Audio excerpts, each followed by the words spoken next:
नमस्कार मित्रांनो, व्हीके क्लासेसच्या ऑनलाईन प्लॅटफॉर्मवर आपलं सहर्ष स्वागत आहे। तर तुम्हाला थंबनेल माहीतच आहे बघा, AMVI assistant motor vehicle inspector मी 2 वेळेस काय बरं पूर्व परीक्षा क्रॅक केलेल्या आहे मित्रांनो, पास झालेला। आधी मी कंपनीमध्ये जॉब करत होतो आणि जॉब करत असताना मला AMVI ची ॲड आली आणि आपण या ॲडमध्ये काय बरं पास होण्याचं ध्येय निश्चित ठेवलं आणि 2017 मध्ये माझा स्कोर किती होता तर माझा स्कोर हा 55 होता। मग मित्रांनो स्कोर आणण्यासाठी काय बरं तर बघा 20-22 त्यावेळेस 20 आणि 22 वर काय कट ऑफ होता 22 ते 20 जे काय असेल ते, परंतु मला 55। मग असे मार्क कसे येतात सर तर यासाठी प्लॅनिंग महत्त्वाचं असतात आणि आपलं टेक्निकल झालेलं आहे। टेक्निकल झाल्यानंतर आपला काही स्ट्रॉंग पॉईंट असतो मित्रांनो यामध्ये सर। मग त्यावेळेस तुम्ही 17 आणि 20 ची एग्जाम दिली, त्यामध्ये तुम्ही पूर्व परीक्षा पास झालात, परंतु आता तर सिलेबस चेंज झालेला आहे। मग सिलेबस जरी चेंज झाला असेल तर आपल्याला प्लॅनिंग थोडी चेंज करावी लागेल, निश्चितच काय येणार बरं आपला रिझल्ट येणार। मग बघा मी कशा प्रकारे, आता मी गोपाल सर, मी काय गोपाल सर आहे का बरं तर मी पॉलिटी हा विषय काय तर बऱ्याच दिवसापासून शिकवतो। कधीपासून जेव्हा मी 2017 मध्ये पूर्व परीक्षा पास झालो कशाची बरं आपल्या AMVI ची, तेव्हापासून मला या सब्जेक्ट विषयी आवड निर्माण झाली आणि त्यानंतर मी हे सब्जेक्ट स्टार्ट केला। त्याआधी सुद्धा मी बरेच काय बरं पॉलिटी रिलेटेड मला इंटरेस्ट होता, आधीच मी बरीच बुक वाचलेली होती।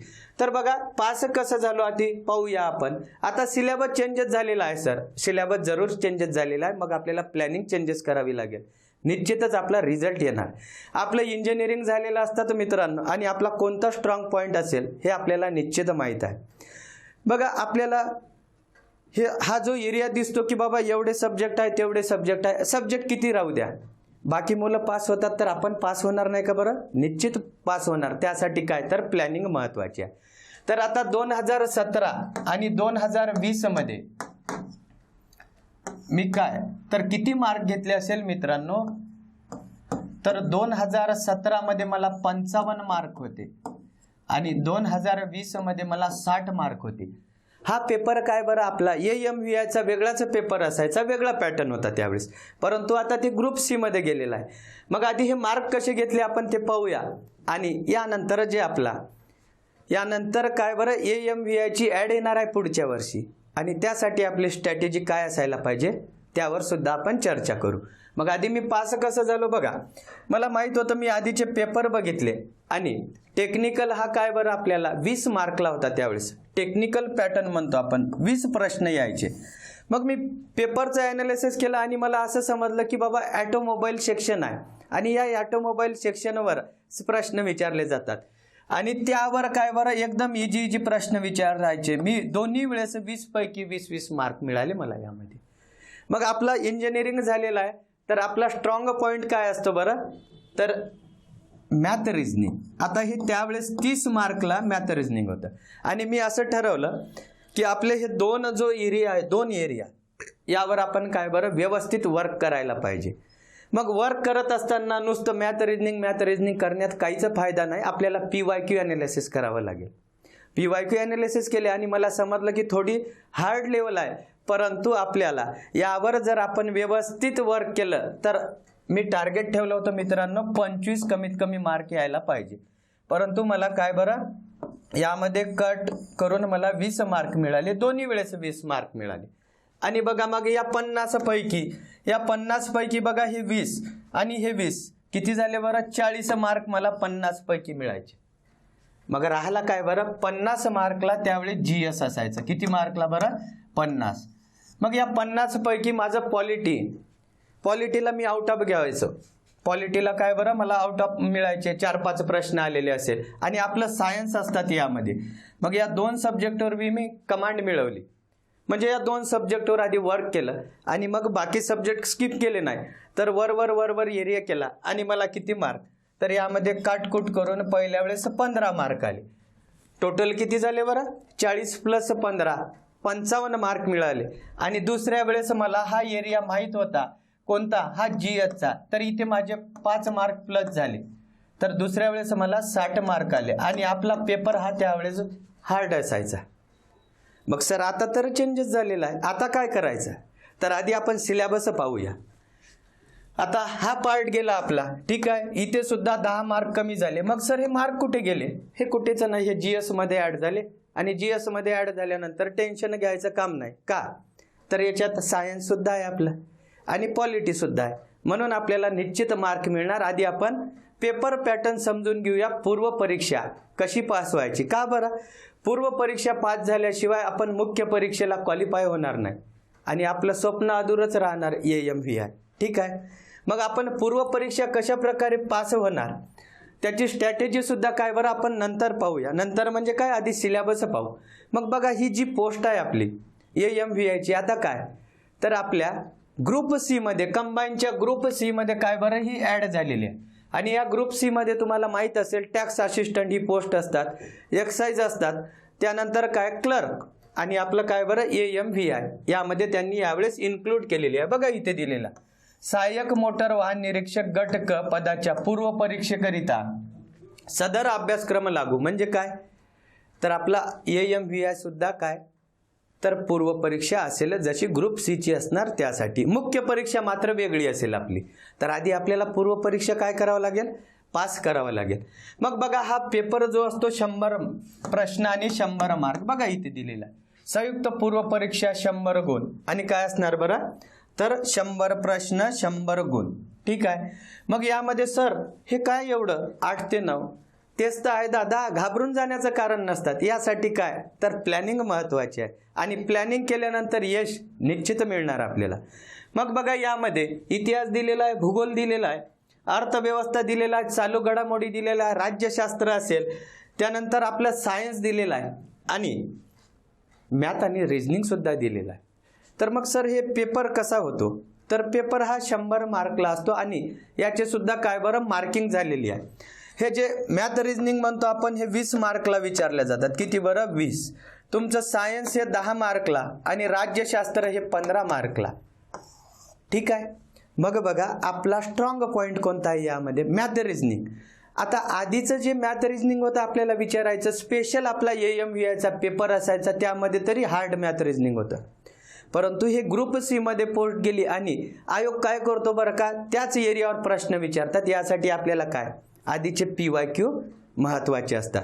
तर मग बघा यामध्ये आपल्याला 60+ मार्क आणायचे आहे. तर कशा प्रकारे आणणार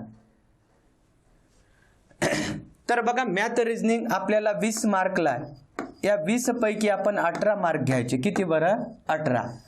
सर 18 मार्क येतात का? निश्चित येतात भावांनो. का बरं तर ग्रुप C आणि B चे जर तुम्ही पेपर बघितले तर वारंवार रिपीटेड एरिया असतो आणि त्या एरियावरच प्रश्न विचारतात. आणि इथे जर आपण व्यवस्थित वर्क केलं तर आपलं इंजिनिअरिंग झालेला स्ट्रॉंग पॉईंट आहे, 18 मार्क येणार. ठीक आहे. पहिला क्रायटेरिया आपण 18 बघू, नंतर 15 बघू.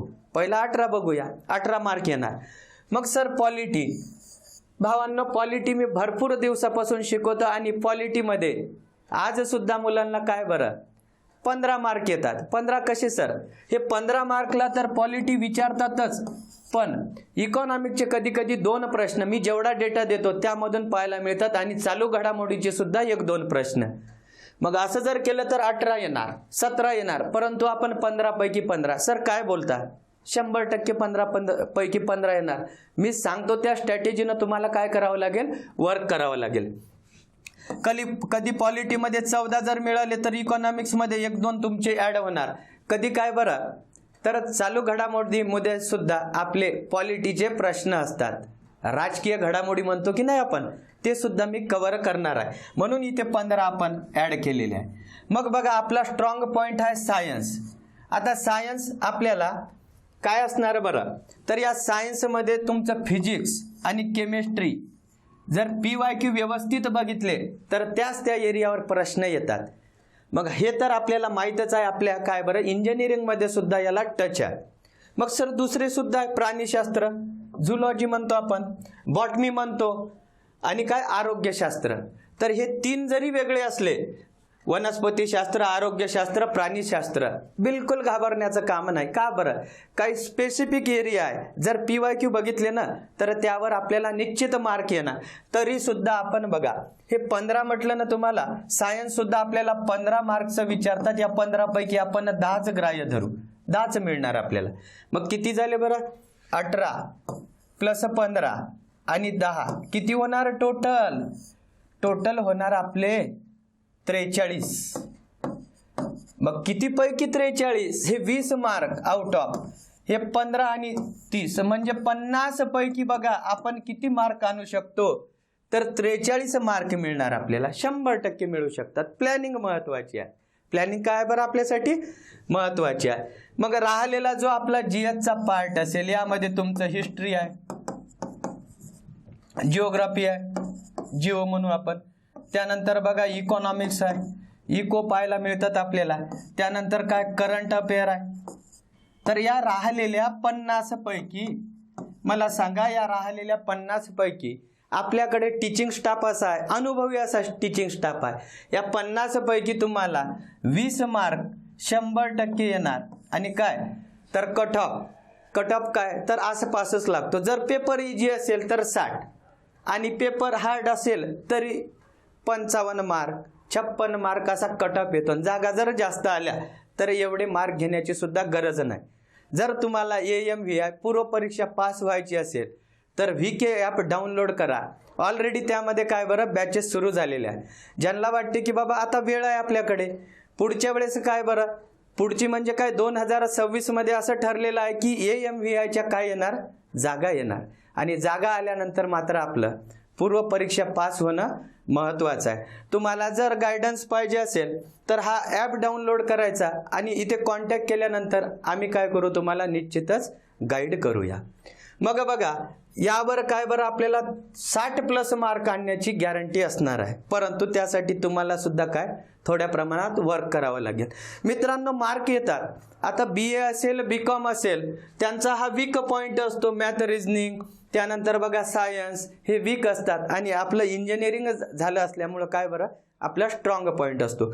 काही मुलांना वाटेल आता 20 पैकी 20 सुद्धा घेतात आपले इंजिनिअरिंगवाले, परंतु काहींना वाटेल की नाही माझा हा काय बरं वीक पॉईंट आहे. मग इथे तुला 16-17 मार्क येणार. मग तुला थोडं इथं जर वर्क केलं 1-2 मार्कचं तर काय होणार, निश्चितच कट ऑफ मध्ये बसणार आहे. त्यामुळं बिंदास राहा. आणि AMVI जर पास व्हायचं असेल तर निश्चितच काय करा, बॅच खरेदी करा. रिजनेबल दरामध्ये बॅच आहे. असं नाही की 5,000, 4,000, 10,000 असं बिलकुल नाही. सर्वांसाठी काय बरं, सर्वांचा विचार केलेला आहे. त्यानुसारच काय आपण VK क्लासेसने ही प्राइस ठेवलेली आहे. परत बघा, अभ्यास कसा करावा. आता अभ्यास कसा करावा हे पुन्हा मी काय तर आपल्या बॅचमध्ये सांगणार आहे. अभ्यास कशा प्रकारे करायला हवा. ठीक आहे. तर आपण भेटूया नेक्स्ट व्हिडिओमध्ये. धन्यवाद.